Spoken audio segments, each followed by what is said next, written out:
Hello students, welcome back to chemistry classes. Class 12 chemistry plus NEET plus JEE के segment में मैं श्रवण कुमार एक बार फिर से सभी स्टूडेंट्स का वेलकम करता हूं। बच्चों, आज हमारा 12th क्लास इलेक्ट्रोकेमिस्ट्री का लेक्चर नंबर 25 है। लेक्चर नंबर 24 में मतलब लास्ट लेक्चर में हम लोगों ने नस्ट इक्वेशन और नस्ट इक्वेशन के बेस पर जितने भी कॉन्सेप्ट फॉर्मूली जितने भी टॉपिक बनते थे हम लोगों ने NCERT इंटेक्स और NCERT एग्जाम्पल्स के सारे क्वेश्चंस उस टॉपिक के ऊपर कंप्लीट कर दिए थे। बल्कि एक क्वेश्चंस तो अभी भी आपके बोर्ड पर लिखा हुआ है। हमने अपना टॉपिक यहीं पर लास्ट लेक्चर में कंप्लीट किया था। ठीक है स्टूडेंट, मुझे पूरी उम्मीद है आप लोगों ने लास्ट 4-5 लेक्चर जो हमने नस्ट इक्वेशन के ऊपर बनाए हैं वो आपने अच्छे से देखे होंगे और आपने बहुत अच्छे से उन्हें एंजॉय किया होगा और आपने अपने नोट्स भी तैयार किए होंगे। ठीक है, देखिए, क्योंकि हमारा वो टॉपिक कंप्लीट हो चुका है तो आज के इस लेक्चर में हमें एक नया टॉपिक शुरू करना है और टॉपिक का नाम है इलेक्ट्रोलाइसिस और फैराडे लॉज ऑफ इलेक्ट्रोलाइसिस। ठीक है, चलिए फिर हम लोग करते हैं शुरुआत नेक्स्ट टॉपिक की। टॉपिक का नाम है इलेक्ट्रोलाइसिस। पहले आप लोग छोटा सा कॉन्सेप्ट समझिए। टॉपिक शुरू करने से पहले मैंने आपको ये बात स्टार्टिंग में ही समझाई थी कि जो सेल होते हैं वो 2 टाइप के होते हैं।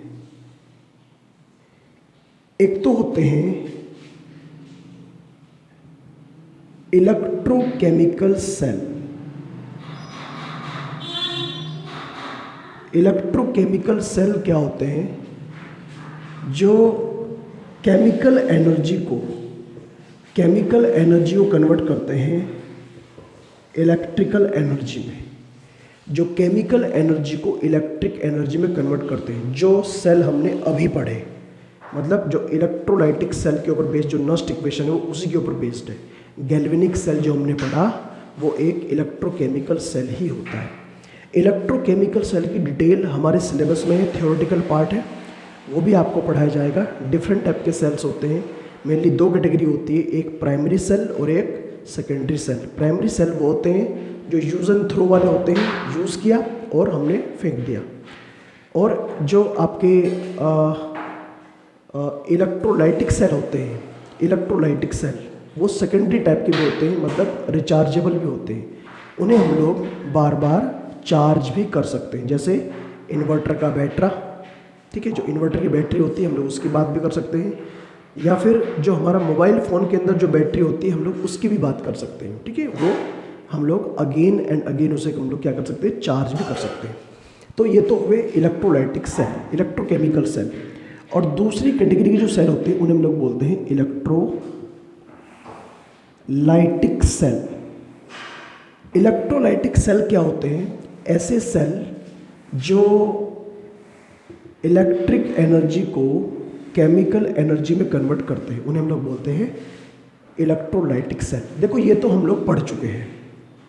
ओके, ये तो हम लोग पढ़ चुके हैं, लेकिन अब जो बारी है वो इस टॉपिक की है, इलेक्ट्रोलाइटिक सेल, क्योंकि हमें टॉपिक पढ़ना है electrolysis.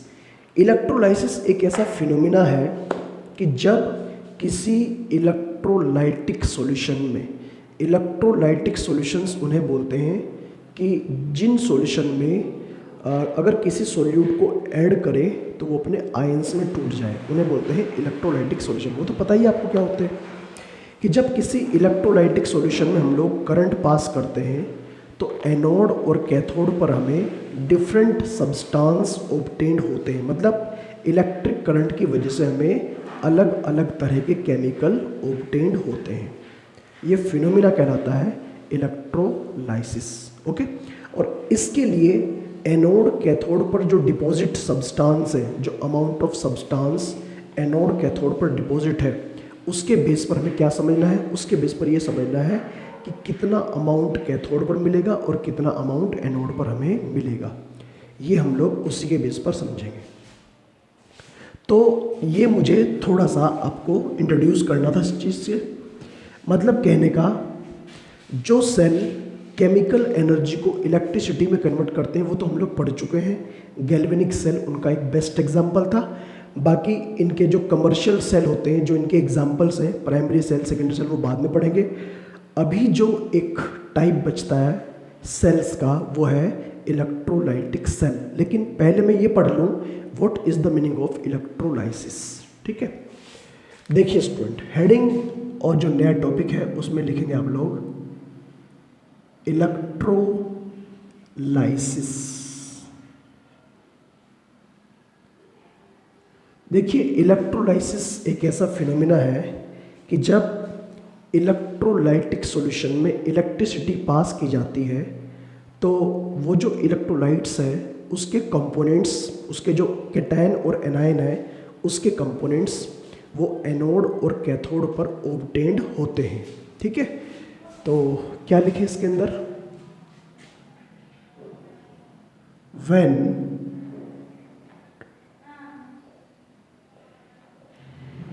Electric current is passed, electric current is passed through, when electric current is passed through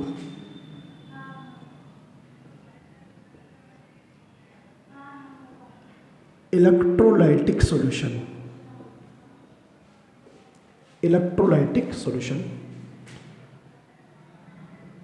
then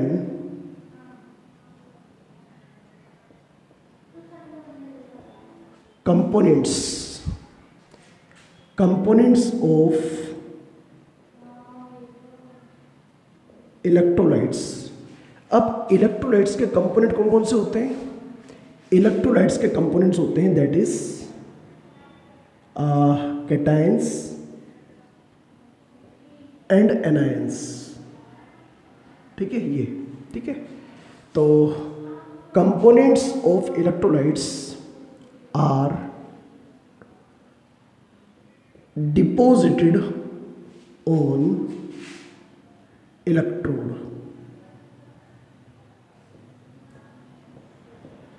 it is called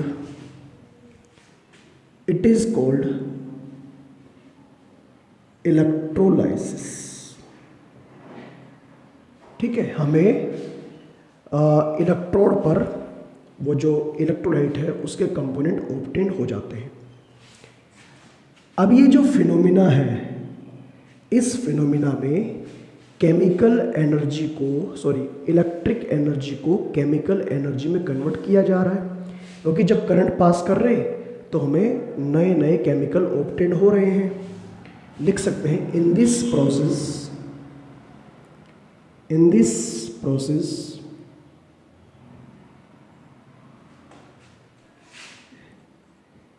electric energy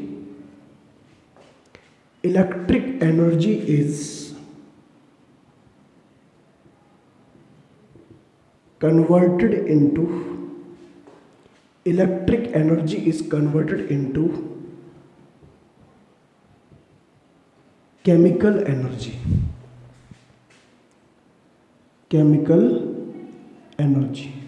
So the cell used in this process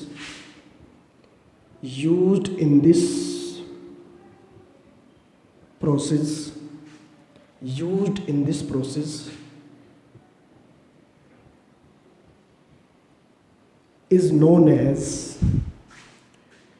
इस cell को हम लोग बोलते हैं electrolytic cell. ठीक है, इस device के थ्रू ये काम हो जाता है। ठीक है स्टूडेंट, अब जरा एक एग्जाम्पल से बात को थोड़ा सा क्लियर कर लीजिएगा। देखिए क्या फिनोमिना है, जब हम लोग NaCl की मोल्टन स्टेट लेते हैं, मोल्टन स्टेट का मतलब मेल्टेड फॉर्म, पिघली हुई स्टेट, जिसमें NaCl बिल्कुल मेल्टेड है, जब NaCl की मोल्टन स्टेट लेते हैं तो सबसे पहली बात ये कि यहाँ पर Na प्लस और Cl माइनस अपने आयंस में होगा, और इसके अंदर जैसे ही इलेक्ट्रिक करंट पास करते हैं, ध्यान रहे मैं यहाँ पर मोल्टन स्टेट ले रहा हूँ, मैं यहाँ पर एक्वस कंडीशन नहीं ले रहा हूँ। एक्वस में अलग रिएक्शन होगी, मोल्टन स्टेट में ये होगी। तो यहाँ पर ये मोल्टन स्टेट, मैंने पहले लिख दिया मोल्टन स्टेट, आयंस टूटेंगे। अब जैसे ही ये आयंस टूटेंगे तो जो इलेक्ट्रोलाइटिक सेल होता है या कोई भी सेल होता है उसके अंदर दो इलेक्ट्रोड होते हैं, एक को बोलते हैं कैथोड, एक को बोलते हैं एनोड। तो अगर मैं कहूँ यहाँ पर एनोड पर क्या होगा, एनोड को भी कैसा टर्मिनल है, पॉजिटिव। एनोड पर तो होगा ऑक्सीडेशन। तो मुझे बताइए एनोड क्योंकि पॉजिटिव है तो एनोड पर इन दोनों में से कौन जाएगा, ये जाएगा। तो जो Cl माइनस है, Cl माइनस इलेक्ट्रॉन लॉस करेगा और ये क्लोरीन प्रोड्यूस कर देगा, ये ठीक है। मतलब यहाँ पर हो रहा है लॉस ऑफ इलेक्ट्रॉन, और लॉस ऑफ इलेक्ट्रॉन के बारे में आपने पढ़ा है, क्या बोलते हैं उसे, ऑक्सीडेशन बोलते हैं। तो मतलब आपको ये कह भी देना है chlorine gas at anode, anode पर आपको कौन सी गैस मिलेगी, क्लोरीन गैस मिलेगी।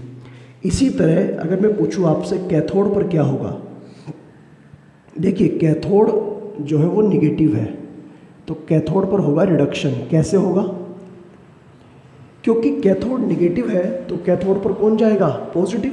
एक्चुअली अपोजिट टर्मिनल की तरफ चार्ज माइग्रेट करते हैं, ठीक है। पॉजिटिव वाला कैथोड पर जाएगा, निगेटिव वाला एनोड पर जाएगा। तो यहाँ पर Na प्लस, ये जो इलेक्ट्रॉन लॉस हुआ था, ये इलेक्ट्रॉन यहाँ गेन होगा, गेन ऑफ इलेक्ट्रॉन से यहाँ पर Na बन जाएगा। मतलब Na metal at cathode, cathode पर आपको सोडियम मेटल मिलेगा।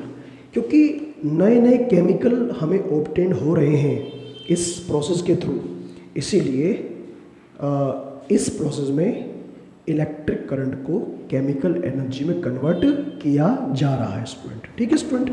तो ये जो फिनोमिना है इसे बोलते हैं इलेक्ट्रोलाइसिस। अच्छा, ये तो हमने पास किया इलेक्ट्रिक करंट कौन सी कंडीशन में, एक्वस मोल्टन कंडीशन में। अगर मैं कुछ और एग्जाम्पल लूँ अलग अलग तरह के, तो वहाँ पर क्या होगा वो हमें देखना है, ठीक है। तो पहले आप लोग वीडियो स्टॉप करके इसे नोट कर लीजिए, फिर हम लोग आगे बढ़ते हैं।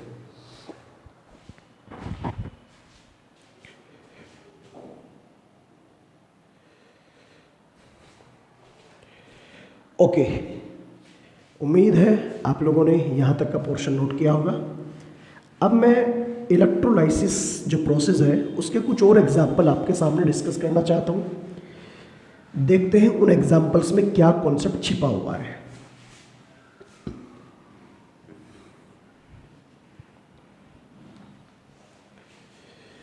देखिए स्टूडेंट, क्या कॉन्सेप्ट उनके अंदर छिपा हुआ है। अगर मैं एग्जाम्पल नंबर सेकंड लूँ, और मैंने क्या किया कि electric current is passed through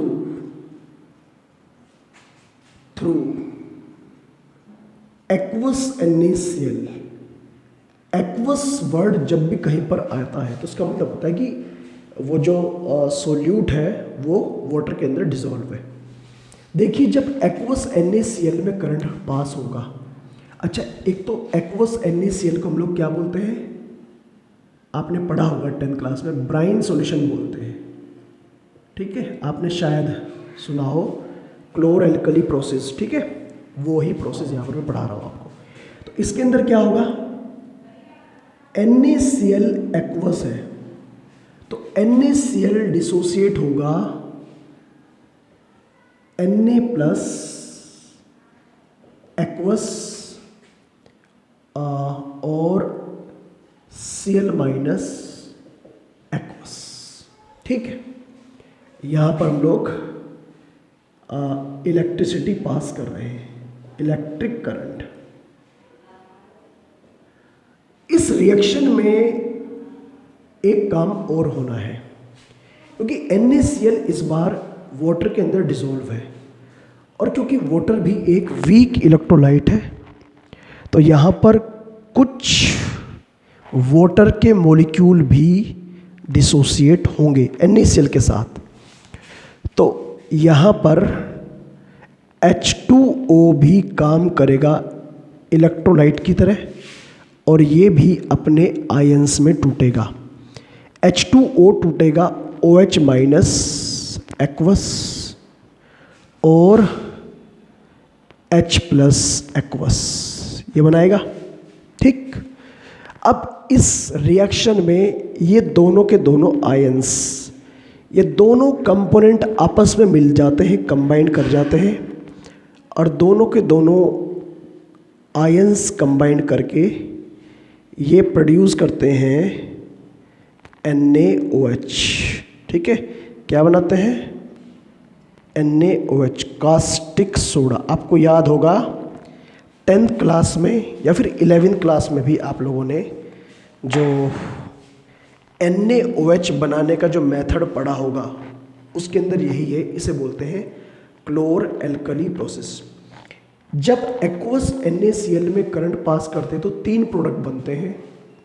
एक NaOH बनता है जिसे हम लोग कास्टिक सोडा बोलते हैं, एक यहाँ पर क्लोरीन बनेगी, और एक यहाँ पर हाइड्रोजन गैस भी बनेगी। ठीक है, समझ रहे बात को आप लोग? ऐसे होगा, ये सिलेक्शन होता है। ये एक्चुअली ये चीज़ें सारी डिपेंड करती हैं कि एनोड पर कौन जाएगा, कैथोड पर कौन जाएगा, मतलब किसका रिडक्शन होगा, किसका ऑक्सीडेशन होगा। इस सारी की सारी चीज़ें डिपेंड करती हैं पोटेंशियल पर। तो कंपैरेटिवली जिसका पोटेंशियल ज़्यादा होगा, ठीक है, जिसका पोटेंशियल कम होगा, उनके बीच में कंपटीशन होगा, और उस कंपटीशन के बेस पर ही एनोड और कैथोड पर रिडक्शन और ऑक्सीडेशन होता है। ठीक है, ये सारी चीज़ें हम लोग ऐसे पढ़ते हैं, सीखते हैं। अब अगर मैं बात करूँ इस रिएक्शन के दौरान कि भाई एनोड पर क्या होना है, तो ये तो आपको अब पता लग ही गया कि एनोड पर होना है ऑक्सीडेशन। एनोड पॉजिटिव है तो एनोड पर क्या होगा, ये जो क्लोरीन है ये इलेक्ट्रॉन लॉस करेगी, और ये क्लोरीन गैस प्रोड्यूस करेगी, और यहाँ से इलेक्ट्रॉन बाहर। ठीक है, एनोड पर तो ये होगा। और उसके बाद में अगर हम लोग बात करें कैथोड पर क्या होगा, एट कैथोड, तो कैथोड पर आप लोग ये मान के चलिए कि कैथोड पर होगा रिडक्शन। कैथोड पर रिडक्शन होगा तो hydrogen H plus electron gain करेगा, और ये बना देगा हाइड्रोजन गैस। मतलब अल्टीमेटली हम लोग इसका, ये जो रिएक्शन है, इसका रिजल्ट ये निकाल सकते हैं इस प्रोसेस का कि इस रिएक्शन में 3 प्रोडक्ट बनते हैं।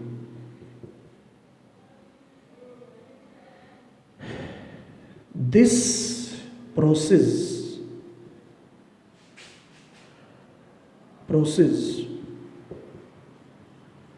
is known as chlor alkali process. इस प्रोसेस को हम लोग क्या बोलते हैं, chlor alkali process. In this process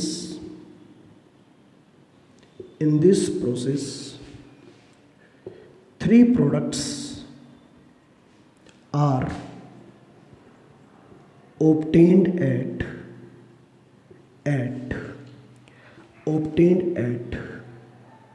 electrode. 3 product बनते हैं।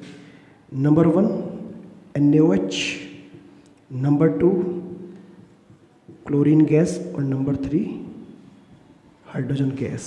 ये चीज़ें यहाँ पर बनती हैं। तो अलग अलग तरह की रिएक्शन है, ये सारी चीज़ें हमें समझनी भी है, पढ़नी भी है, ठीक है, और हमें सीखने भी है। ठीक है, तो अभी आप लोग वीडियो स्टॉप करके इसे नोट कर लीजिएगा। थोड़ा सा और आगे बढ़ते हैं कुछ और एग्जाम्पल के साथ में।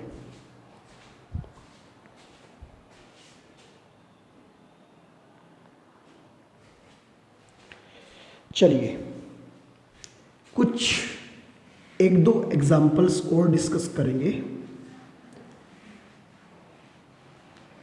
थोड़ा सा आपको अपना कॉन्सेप्ट समझाने के लिए।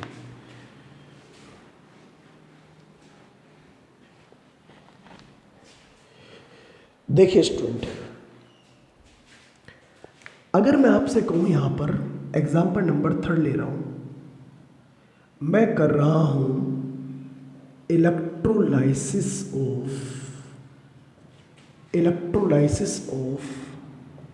H2SO4 सॉल्यूशन, सल्फ्यूरिक एसिड का सॉल्यूशन है और इसका हमें करना है इलेक्ट्रोलाइसिस। ठीक है, ये करना है हमें इलेक्ट्रोलाइसिस।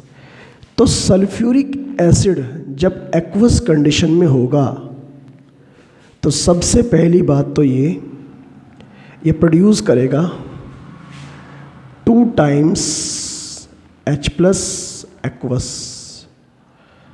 और प्लस SO4 -2 एक्वस। अब यहाँ पर 2 आयन्स हैं, ये इसकी रिएक्शन है। जब इसके अंदर हम लोग इलेक्ट्रिक करंट पास करते हैं तो ये फिनोमेना यहाँ पर क्या होगा, ऑब्टेन होगा, चलेगा। अब ये वाला कंपोनेंट तो जाएगा कैथोड पर, बिकॉज कैथोड नेगेटिव होता है और नेगेटिव वाले टर्मिनल पर कौन जाता है, पॉजिटिव। ये तो कैथोड पर जाएगा, ये वाला जाएगा एनोड पर। अब प्रॉब्लम क्या है, कैथोड पर इसका तो रिडक्शन हो जाएगा लेकिन एनोड पर इसका ऑक्सीडेशन नहीं हो पाएगा। इसका क्या कारण है? इसका कारण ये है, मान लिया ये तो रिडक्शन हुआ इसका, और रिडक्शन होने के बाद, रिडक्शन का मतलब होता है गेन ऑफ इलेक्ट्रॉन, ये हुआ और हमें कैथोड जो टर्मिनल है, कैथोड टर्मिनल पर हाइड्रोजन गैस ऑब्टेन हुई। लेकिन अगर मैं इसकी बात करता हूं, इसका तो रिडक्शन हो चुका है लेकिन एनोड पर हमें यहां पर actually it is not oxidise. अब ये बात समझने वाली है कि ये यहां पर ऑक्सीडाइज क्यों नहीं हो रहा है, ये समझने वाली बात है। एक्चुअली क्या कॉन्सेप्ट है, इन SO4 -2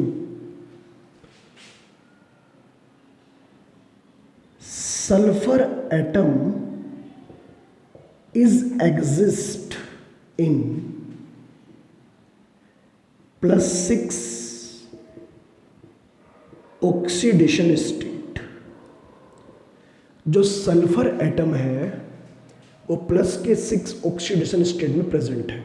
एक तो ये बात समझनी है आपको, +6 में प्रेजेंट है, और which is maximum oxidation state. आपको ये बात तो समझाया था कि मिनिमम ऑक्सीडेशन स्टेट क्या होता है और मैक्सिमम क्या होता है। मिनिमम का मतलब कोई एटम कितने इलेक्ट्रॉन गेन कर सकता है अपना ऑक्टेट कंप्लीट करने के लिए। मैक्सिमम का मतलब कोई एटम कितने इलेक्ट्रॉन लॉस कर सकता है अपना ऑक्टेट पूरा करने के लिए। तो सल्फर की वैलेंस शेल में 6 इलेक्ट्रॉन है और 6 के 6 लॉस कर देगा अगर नीड पड़ी तो करने की। 6 से ज़्यादा तो नहीं कर सकता, इसका मतलब इसके ऊपर चार्ज +6 से ज़्यादा नहीं हो सकता कभी भी। मैक्सिमम चार्ज इसके ऊपर ये, मतलब कहने का मतलब ये कि यहाँ पर सल्फेट का ऑक्सीडेशन नहीं होगा क्योंकि सल्फेट ही निगेटिव है, होना तो इसी का चाहिए था। अब अगर सल्फेट का नहीं होगा तो किसका होगा, क्योंकि इसका चार्ज तो इंक्रीज हो नहीं रहा है। ठीक है, तो ये बात पहले पूरी कर दूं मैं। So here sulphate can't oxidise, oxidize. But instead of sulfate, other anion is oxidized. कोई और एनायन ऑक्सीडाइज होगा। अब यहां पर दूसरा एनायन कौन है, कोई और एनायन यहां पर कौन है? H2SO4 पानी के अंदर घुला हुआ है और पानी के अंदर एक तो हाइड्रोजन होता है, एक क्या होता है? ऑक्सीजन। ऑब्वियसली ऑक्सीजन नेगेटिव है, ऑक्सीजन O-2। तो इसका मतलब इसके बदले किसका होगा ऑक्सीडेशन? ऑक्सीजन का। So instead of sulphate, O2- ion is oxidise. ये ऑक्सीडाइज होगी, ऑक्सीजन -2 आयन क्या होगा? ऑक्सीडाइज होगा। ठीक है। And oxygen gas is obtained at anode. मतलब O2- इलेक्ट्रॉन लॉस करेगी, O2 बनाएगी और प्लस इलेक्ट्रॉन यहां से बाहर, एनोड पर ये होगा काम। मतलब अब मैं आपको क्या कहना चाह रहा हूं कि जब जब आपको, ये पॉइंट नोट है, बहुत इंपॉर्टेंट है, whenever sulphate, nitrate, carbonate, phosphate, जब कभी इनमें से कोई भी एनोड पर मिलेगा, एनोड पर जाएगा, तो इनमें से किसी का ऑक्सीडेशन नहीं होगा, बल्कि इसकी जगह पर किसका होगा? ऑक्सीजन का। ठीक है। Are obtained at anode side, they cannot oxidize, but instead of these, O-2 ion is oxidized into O2। तो कभी कभी ये क्वेश्चन पूछ लेते हैं कि बताइए एनोड पर क्या मिलेगा, कैथोड पर क्या मिलेगा। तो इस बात का सिलेक्शन इसी चीज़ से होगा कि जिसका ऑक्सीडेशन हो सकता है वो एनोड पर मिलेगा, और जिसका ऑक्सीडेशन नहीं हो सकता वो एनोड पर नहीं मिलेगा। ऐसे ही जिसका रिडक्शन होगा वो कैथोड पर मिलेगा, और जिसका रिडक्शन नहीं हो सकता वो कैथोड पर नहीं मिलेगा। तो इसका मतलब इस बात का सिलेक्शन कैसे किया जा रहा है? ये किया जा रहा है बेस्ड ऑन पोटेंशियल।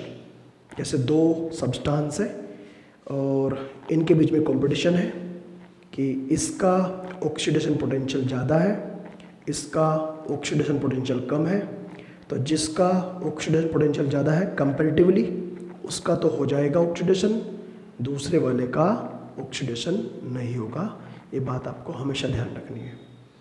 तो एनोड कैथोड पर भी कंपटीशन चलेगा इस बात का, क्योंकि 10th क्लास में आपने इलेक्ट्रोलाइसिस पढ़ा तो है, लेकिन एक सिंपल वे में, और क्योंकि अब आप लोग 12th क्लास में हो तो और नीट और जेईई की प्रिपरेशन भी साथ साथ कर रहे हो, तो इसलिए आपको चीज़ें कॉन्सेप्चुअल तरीके से समझनी पड़ेगी।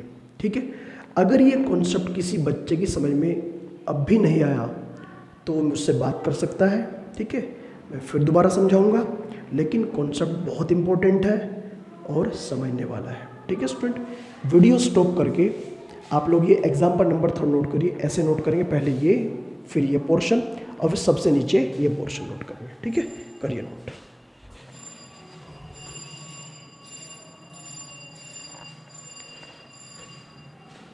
तो स्टूडेंट आज के लेक्चर को तो हम लोग यहीं पर कंप्लीट करते हैं और नेक्स्ट लेक्चर में हम लोग मिलेंगे, अपनी बात को यहीं से शुरू करेंगे।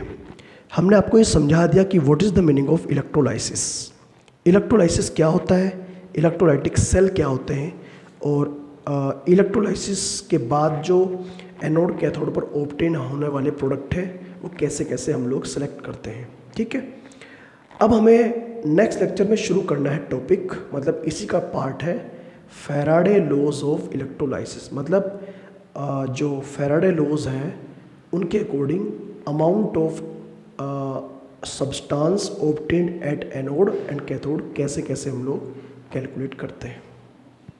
तो आज के लिए इतना ही। Thank you, all the best.